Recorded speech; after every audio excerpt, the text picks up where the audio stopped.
নজর রাখবো পরবর্তী সংবাদে। ত্রিপুরা কেমিস্ট অ্যান্ড ড্রাগিস্ট অ্যাসোসিয়েশনের কমলপুর এবং আমবাসা শাখার উদ্যোগে আজ ধলাই জেলা হাসপাতালে ফল এবং মিষ্টি বিতরণ করা হয়েছে। বিশেষ করে হাসপাতালে যারা রোগীরা রয়েছেন তাদের মধ্যেও আজকে ফল মিষ্টি বিতরণ করা হয়েছে। স্বাধীনতা দিবসকে সামনে রেখে এই দিনের এই কর্মসূচি এবং এই কর্মসূচিতে উপস্থিত ছিলেন কেমিস্ট অ্যান্ড ড্রাগিস্ট অ্যাসোসিয়েশনের কমলপুর শাখার সম্পাদক শ্যামল শর্মা, বিষ্ণু শর্মা, সুমন্ত দেবনাথ এবং ছিলেন ধলাই জেলা হাসপাতালের এমএস বিধান ভৌমিক সহ অন্যান্যরা। হাসপাতালে সকল রোগী এবং আত্মীয় পরিজনদের হাতে ফল এবং মিষ্টি তুলে দেওয়া হয়েছে। কি বলছেন তারা, শুনুন। প্রথমেই আপনাদের সবাইকে ধন্যবাদ।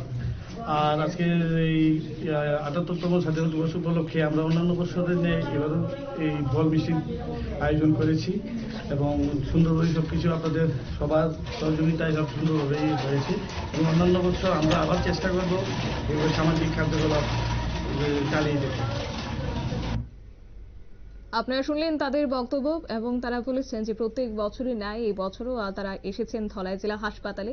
সেখানে যারা রোগীরা রয়েছেন এবং রোগীর আত্মীয় পরিজনরা রয়েছেন তাদের মধ্যে আজ ফল মিষ্টি বিতরণ করা হয়েছে। মূলত ৭৮তম স্বাধীনতা দিবসকে সামনে রেখে তাদের এই উদ্যোগ এবং আগামীতে তারা আরো উন্নত থেকে উন্নততর বিভিন্ন দিকে নজর রাখবেন এবং পাশাপাশি বিভিন্ন সামাজিক কাজে তারা হাত লাগাবেন। অর্থাৎ Tripura chemist and druggist association এবং কমলপুর এবং আমবাসা শাখার উদ্যোগে তাদের আজকের এই ফল মিষ্টি বিতরণ।